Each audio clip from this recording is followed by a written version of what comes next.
Welcome to టీసెట్ Indian జాగ్రఫీలో భాగంగా భారతదేశంలో విద్యుత్ గురించి ఈ టాపిక్లో చర్చించడం జరుగుతుంది. ఈ ఆధునిక ప్రపంచంలో ఏ పరిశ్రమ స్థాపించాలన్నా, ఏ ఆధునిక వస్తువు నడవాలన్నా విద్యుత్ అనేది ప్రధానంగా ఉంది. ప్రస్తుత ప్రపంచంలో అభివృద్ధి చెందని దేశాల్లో విద్యుత్ కొరత అనేది ప్రధానంగా కొనసాగుతుంది. భారతదేశంలో విద్యుత్ దీన్ని అణు రియాక్టర్ల సహాయంతో ఉత్పత్తి చేస్తారు. అణు రియాక్టర్లలో కేంద్రక విచ్యుత్తి, కేంద్రక సంలీనం అనే ప్రక్రియ ద్వారా విద్యుత్ ఉత్పత్తి అవుతుంది. మన దేశంలో అణు విద్యుత్ ఉత్పత్తికి కృషి చేసిన వ్యక్తి హోమీ జే బాబా. ఇతన్ని అణుశక్తి పితామహుడు అని పిలుస్తారు. ఇతని ఆధ్వర్యంలో 1945లో టాటా ఇన్స్టిట్యూట్ ఆఫ్ ఫండమెంటల్ రీసెర్చ్ను ముంబైలో ప్రారంభించారు. మన దేశంలో 1948 ఆగస్టు 10న ముంబైలో అణుశక్తి కమిషన్ను ఏర్పాటు చేశారు.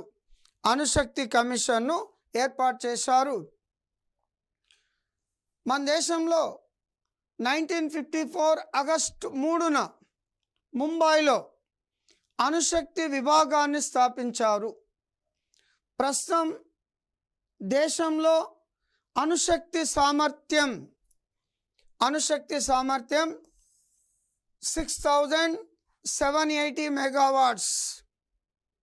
దేశం మొత్తం విద్యుత్ 100% అనుకున్నట్లయితే అణువిద్యుత్ ఉత్పత్తి కేవలం 1.8% మాత్రమే ఉత్పత్తి అవుతుంది.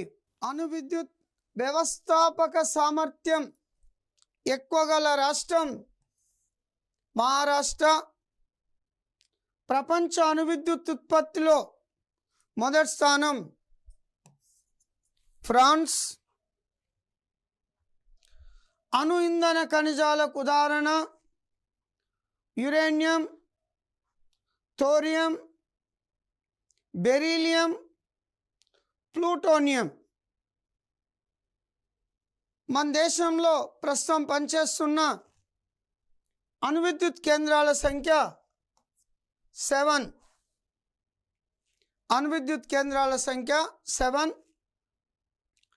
దేశంలో ఉన్న అణువిద్యుత్ కేంద్రాలు, అవి ఏర్పాటు చేసిన ప్రాంతాలు, వాటి ప్రాముఖ్యత గురించి చాలాసార్లు ఎగ్జామ్స్లో అడగడం జరిగింది. ఒకటి తారాపూర్ అణువిద్యుత్ కేంద్రం, మహారాష్ట్ర. ప్రారంభించిన సంవత్సరం 1969 అక్టోబర్ 28. ఈ అణువిద్యుత్ కేంద్రంలో పరిశోధనా రియాక్టర్ పేరు అప్సరా. రియాక్టర్ల సంఖ్య 4.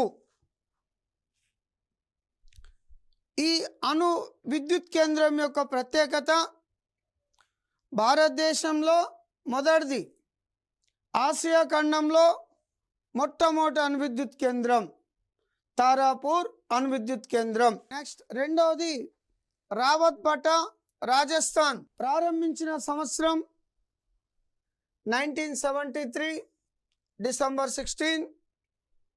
ఈ అణువిద్యుత్ కేంద్రానికి మరొక పేరు రాణా ప్రతాప్ సాగర్ అణువిద్యుత్ కేంద్రం. ఎందుకంటే ఇక్కడ చంబల్ నది పైన 3 ఆనకట్టలను నిర్మించడం జరిగింది. ఒకటి గాంధీ సాగర్, ఇది మధ్యప్రదేశ్లో ఉంటుంది. జవహర్ సాగర్ రాజస్థాన్లో ఉంటుంది. రాణా ప్రతాప్ సాగర్ రాజస్థాన్లోనే ఉంటుంది. సో రావత్బటా అణువిద్యుత్ కేంద్రానికి రాణా ప్రతాప్ సాగర్ అణువిద్యుత్ కేంద్రంగా కూడా పిలవడం జరుగుతుంది. రియాక్టర్ల సంఖ్య 6. మన దేశంలో అతిపెద్ద అణువిద్యుత్ కేంద్రం రావత్ బట్టా. 3వ అణువిద్యుత్ కేంద్రం కల్పకం అణువిద్యుత్ కేంద్రం, తమిళనాడు. ఈ అణువిద్యుత్ కేంద్రానికి భారత మాజీ ప్రధాని శ్రీమతి Indira Gandhi centre for atomic research అనే పేరు పెట్టడం జరిగింది. స్థాపించిన సంవత్సరం 1984 జనవరి 24. రియాక్టర్ల సంఖ్య 2. ఇక్కడున్న పరిశోధన రియాక్టర్ పేరు కామిని. పరిశోధన రియాక్టర్ పేరు కామిని. రియాక్టర్ల సంఖ్య 2. నరోరా అణువిద్యుత్ కేంద్రం ఉత్తరప్రదేశ్. స్థాపించిన సంవత్సరం 1991 జనవరి 1. రియాక్టర్ల సంఖ్య 2. ఈ అణువిద్యుత్ కేంద్రం యొక్క ప్రత్యేకత పౌర అవసరాల కోసం ఏర్పాటు చేసిన మొదటి అణువిద్యుత్ కేంద్రం. పౌర అవసరాలంటే వ్యవసాయ అవసరాల కోసం మరియు ఢిల్లీ నగరానికి ఈ విద్యుత్ కేంద్రం నుంచే విద్యుత్తును సరఫరా చేస్తున్నారు. కాక్రపారా అణువిద్యుత్ కేంద్రం గుజరాత్. స్థాపించిన సంవత్సరం 1993 మే 6. రియాక్టర్ల సంఖ్య 2. కైగా అణువిద్యుత్ కేంద్రం కర్ణాటక. స్థాపించింది 2000 నవంబర్ 16. రియాక్టర్ల సంఖ్య 4. కుడంకులం అణువిద్యుత్ కేంద్రం తమిళనాడు. దీన్ని భారత్ రష్యా ఒప్పందంలో భాగంగా ఈ అణువిద్యుత్ కేంద్రాన్ని రష్యా సహకారంతో నిర్మిస్తున్నారు. ప్రతిపాదనలో ఉన్న రియాక్టర్ల సంఖ్య 6. ఒక్కొక్క రియాక్టర్ కెపాసిటీ 1000 మెగావాట్స్. ప్రస్తుతానికి 2 రియాక్టర్లు నిర్మాణం పూర్తయి విద్యుత్ ఉత్పత్తి కొనసాగిస్తున్నవి. ఒక్కొక్క రియాక్టర్ కెపాసిటీ 1000 మెగావాట్లు. అంటే ఈ ఒక్క అణువిద్యుత్ కేంద్రంలోనే 2000 మెగావాట్ల విద్యుత్ ఉత్పత్తి అవుతుంది. దీన్ని రష్యా భారత్ సంయుక్తంగా నిర్మించడం జరుగుతుంది. ఇంకోటి సాంప్రదాయేతర ఇంధన వనరులు. మొదట సాంప్రదాయేతర ఇంధన వనరుల గురించి చర్చించడం జరుగుతుంది. ఒకటి సౌరశక్తి. దీన్ని దేశంలో పుష్కలంగా విస్తరించింది. ఉత్తర భారతదేశంతో పాటు దక్షిణ భారతదేశంలో సౌరశక్తి ఉత్పత్తికి అనేక అనుకూలమైన ప్రాంతాలు ఉన్నవి. సంవత్సరంలో దాదాపు 365 రోజులు భారతదేశంలో సూర్యకిరణాలు పడే ప్రాంతాలు ఉన్నవి. కాబట్టి ఈ విద్యుత్ శక్తిని పుష్కలంగా ఉత్పత్తి చేసుకోవచ్చు. నెక్స్ట్ పవన శక్తి. భారతదేశం తూర్పు తీరము, పశ్చిమ తీరము, తూర్పు కన్మలు, పశ్చిమ కన్మలు, వింధ్యా సాత్పుర పర్వతాల్లో నిరంతరం పవనాలు వీచే ప్రాంతాలు అనేకం ఉండడం జరిగింది. అటువంటి ప్రాంతాలను గుర్తించి పవనశక్తి ఉత్పత్తి పుష్కలంగా చేసుకోవచ్చు. ఈ పవనశక్తికి మరో పేరే గ్రీన్ ఎనర్జీ. Green energy. భూగర్భ ఉష్ణశక్తి. సాంప్రదాయేతర విద్యుత్ శక్తి ఉత్పత్తిలో మొదటి స్థానంలో గల దేశాలు first China, second America, third Bharat. మన దేశంలో 1897లోని పశ్చిమ బెంగాల్లోని డార్జిలింగ్ వద్ద విద్యుత్ ఉత్పత్తి ప్రారంభించడం జరిగింది. దేశంలో మొట్టమొదటి జల విద్యుత్ శక్తి కేంద్రాన్ని 1902లో కర్ణాటక రాష్ట్రంలోని కావేరీ నదిపైన గల శివ సముద్రం జలపాతం వద్ద మొట్టమొదటి జల విద్యుత్ శక్తి కేంద్రాన్ని ఏర్పాటు చేయడం జరిగింది. ఉమ్మడి ఆంధ్రప్రదేశ్లో మొట్టమొదటి జల విద్యుత్ శక్తి కేంద్రాన్ని మచ్కండ్ నదిపైన గల డూడుమా జలపాతం వద్ద ఏర్పాటు చేసినారు. ఇది విశాఖపట్నానికి సమీపంలో ఉంటుంది. ఈ విద్యుత్ కేంద్రాన్ని ఆంధ్రప్రదేశ్, ఒరిస్సా రాష్ట్రాలు సంయుక్తంగా ఏర్పాటు చేసుకోవడం జరిగింది. మన దేశంలో సాంప్రదాయేతర విద్యుత్ ఉత్పత్తిలో మొదటి స్థానంలో గల రాష్ట్రాలు ఒకటి కర్ణాటక, తమిళనాడు, గుజరాత్, మహారాష్ట్ర, ఆంధ్రప్రదేశ్ రాష్ట్రాలు అత్యధికంగా ఉత్పత్తి చేస్తున్నవి. సౌరశక్తి, సూర్యునిలో అనంతమైన శక్తి దాగి ఉండడం జరిగింది. సూర్యకిరణాలు భూమి ఉపరితలానికి చేరే సమయం సుమారు పట్టే సమయం 8 నిమిషాలు. సూర్యుని నుంచి వచ్చే కిరణాలు నుండి సౌరశక్తిని విద్యుత్ శక్తిగా మార్చే ప్రక్రియ ఇదే సోలార్ ఎనర్జీ. సౌరశక్తి ద్వారా సోలార్ సెల్స్, సోలార్ పంప్ సెట్లు, solar automobile vehicles, solar ships అనేకం భారతదేశంతో పాటు ప్రపంచవ్యాప్తంగా నడవడం జరుగుతుంది. ఈ సౌరశక్తి ఉత్పత్తికి ఎక్కువ భూభాగం కావాలి కాబట్టి వ్యవసాయేతర భూములను, వ్యవసాయానికి అనుకూలంగా లేని భూములను రైతులను సేకరించి వాళ్ళకి సంవత్సరానికి ఇంత మాట్లాడిచ్చేసి సోలార్ పవర్ పార్కులను దేశవ్యాప్తంగా ఏర్పాటు చేయడం జరిగింది. అదేవిధంగా ఈ మధ్య వ్యవసాయ కాల్వల పైన, కాల్వలకు ఇరువైపులున్న గట్లపైన, రైల్వే ట్రాక్ల పైన, బంజరు భూములలో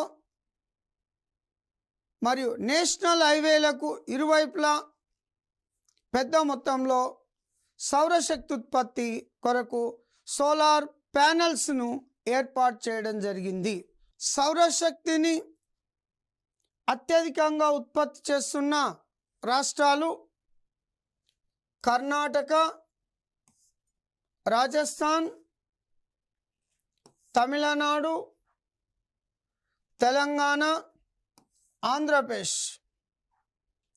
తెలంగాణలో మొదటి సౌరశక్తి ప్రాజెక్టును ప్రియదర్శిని చూరాల ప్రాజెక్టు వద్ద ఏర్పాటు చేయడం జరిగింది. 2010 జనవరి 11న కేంద్ర ప్రభుత్వం జాతీయ సౌర మిషన్ అనే కార్యక్రమాన్ని ప్రారంభించి సౌరశక్తి ఉత్పత్తి కొరకు అనేక చర్యలను తీసుకోవడం జరిగింది. సౌరశక్తి రంగంలో పరిశోధన, అభివృద్ధి కార్యక్రమాలను ప్రోత్సహించే లక్ష్యంతో IIT, Indian institute of technology, బాంబేలో ఒక పరిశోధనా కేంద్రాన్ని ఏర్పాటు చేయడం జరిగింది. దేశంలో ఉన్న ముఖ్యమైన సౌరశక్తి mega power plants Pavagada Karnataka, Kadapa Andhra Pradesh, Kurnool Andhra Pradesh, Dholera Gujarat, Rewa, Madhya Pradesh మరియు రాజస్థాన్లోని తారేడారి ప్రాంతం సౌరశక్తికి అత్యంత అనుకూలంగా ఉంటుంది. పెద్ద మొత్తంలో సోలార్ ప్యానెల్స్ను తారేడారిలో ఏర్పాటు చేయడం జరిగింది. పవన శక్తి మరో పేరు గ్రీన్ ఎనర్జీ. కదులుతున్న గాలి నుండి ఉత్పత్తి చేసే శక్తినే పవన శక్తి అంటారు. పవన శక్తి ఉత్పత్తికి నిరంతరం గాలి వీచే ప్రాంతాలు, అంటే గంటకు 15 కిలోమీటర్ల నుంచి 25 కిలోమీటర్ల వేగంతో వీచే ప్రాంతాలను గుర్తించి సౌరశక్తి ఫ్యాన్స్ను, అంటే టవర్స్ని ఏర్పాటు చేయడం జరుగుతుంది. ఆ టవర్స్ ఎప్పుడైతే తిరగడం జరుగుతుందో ఫ్యాన్లు, దాని కింద జనరేటర్స్ని ఏర్పాటు చేస్తారు. వాటినే ఏరో జనరేటర్స్ అనే పేరుతో పిలుస్తాం. ఈ విధంగా విద్యుత్ శక్తి ఉత్పత్తి కొరకు దేశంలో టంగసోరి, కేరళ, తిరుమల, ఆంధ్రప్రదేశ్ మొదలైన ప్రాంతాలలో ఈ పవన శక్తి కేంద్రాలను ఏర్పాటు చేయడం జరిగింది. ప్రపంచ పవన శక్తి ఉత్పత్తిలో తొలి 5 స్థానాల్లో ఉన్న దేశాలు ఒకటి America, Denmark, Germany, Spain, Bharat తొలి స్థానాల్లో ఉన్న దేశాలు. మన దేశ పవన విద్యుత్ ఉత్పత్తిలో తొలి 5 స్థానాలు ఒకటి తమిళనాడు, గుజరాత్, మహారాష్ట్ర, కర్ణాటక, రాజస్థాన్. భూగర్భ ఉష్ణ శక్తి, భూమిలో చేరిన నీరు రాతి పొరల పైన నిల్వ ఉండడం జరుగుతుంది. భూమిలోనికి పోయినచో ఉష్ణోగ్రత పెరుగుతుంది, పీడనం కూడా పెరుగుతుంది. రెండు పెరిగినప్పుడు రాతి పొరలపైన ఉన్న నీరు ఆవిరిగా మారి భూపటలం ఎక్కడైతే పల్చగా ఉంటుందో అక్కడి నుంచి ఉపరితలానికి పైకి రావడానికి ప్రయత్నం చేస్తూ ఉంది. అటువంటి ప్రాంతాలను జియో థర్మల్ ఫ్లూయిడ్స్ అనే పేరుతో పిలుస్తాం. ఇటువంటి ప్రాంతాలను మన దేశంలో గుర్తించడం జరిగింది. సుమారు 420 వరకు ఉండడం జరిగింది. ఈ భూగర్భ ఉష్ణశక్తి సంబంధించిన పరిశోధనా కేంద్రం లడఖ్లోని పూగా లోయలో కలదు.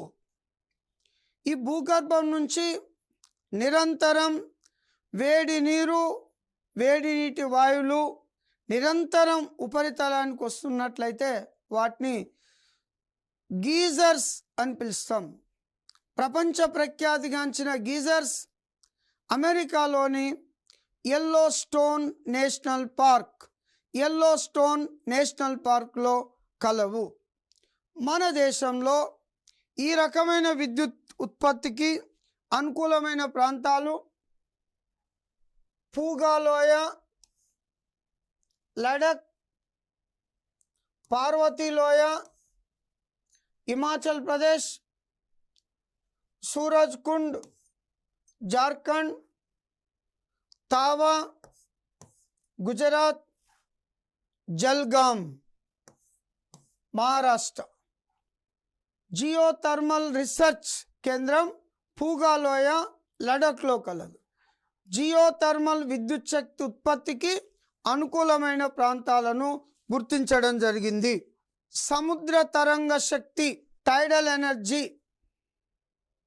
భారతదేశానికి సుమారు 7,516.6 km కిలోమీటర్ల పొడవుతో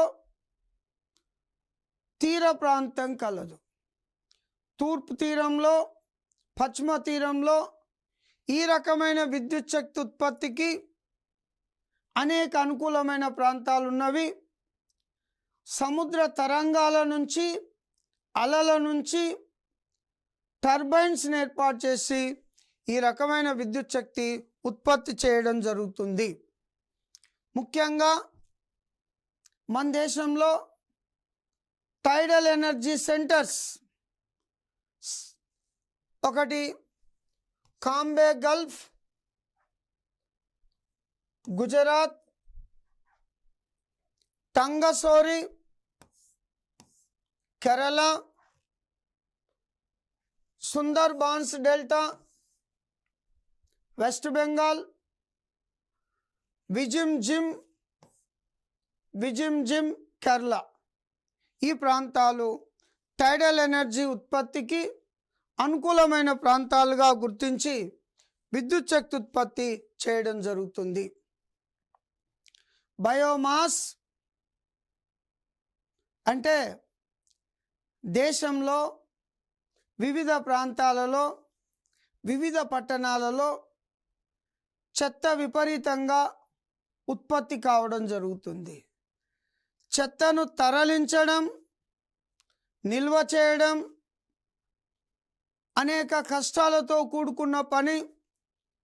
ఈ చెత్తను ఉపయోగించి విద్యుత్ శక్తి ఉత్పత్తి చేయడానికి ప్రపంచవ్యాప్తంగా అనేక దేశాల్లో విద్యుత్ ఉత్పత్తి కొనసాగుతుంది.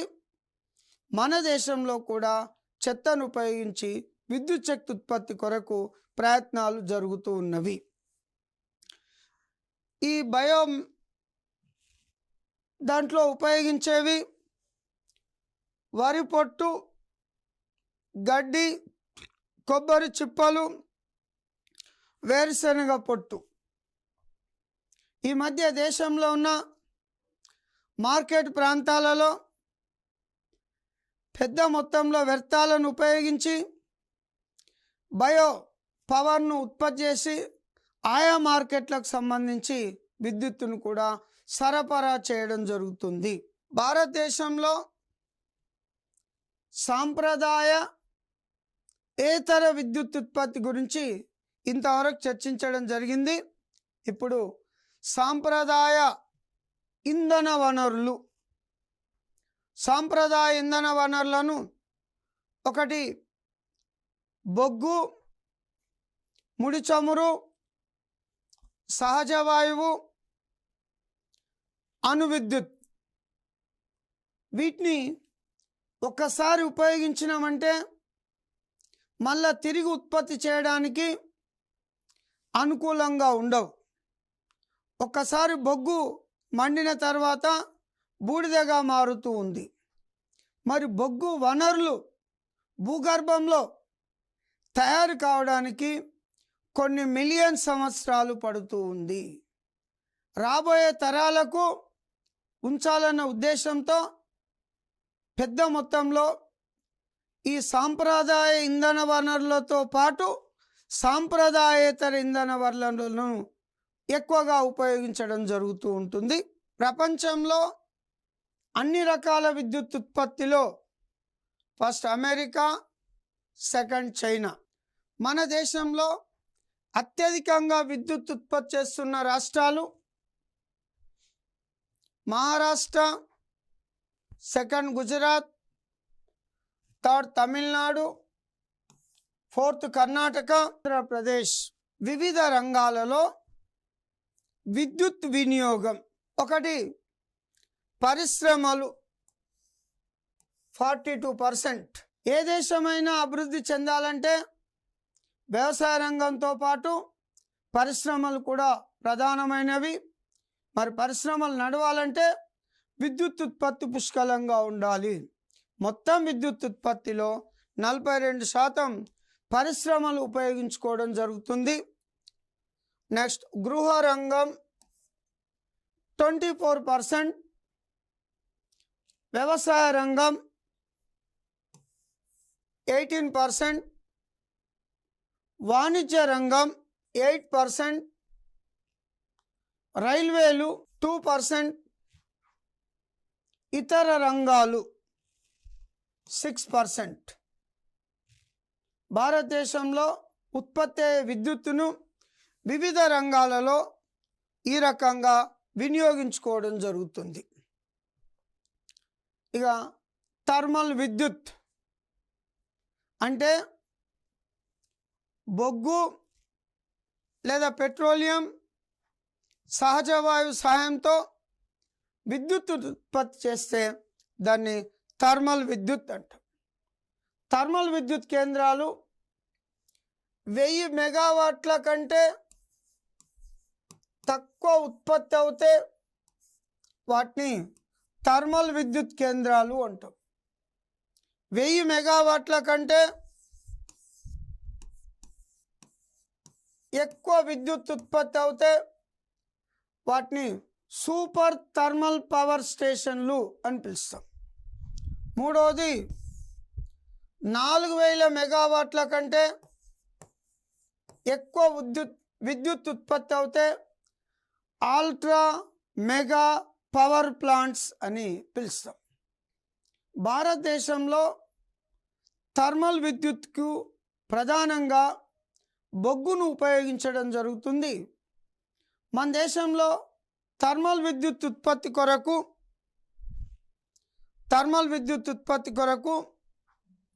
1975లో national thermal power corporation NTPC అనే సంస్థను భారత ప్రభుత్వం ఏర్పాటు చేసింది. ఇది ప్రభుత్వ రంగంలో అత్యధికంగా విద్యుత్ ఉత్పత్తి చేస్తున్న సంస్థ. దీనికి ప్రధాన కార్యాలయం న్యూఢిల్లీలో కలదు. NTPCకి మహారత్న అనే స్టేటస్ కలదు.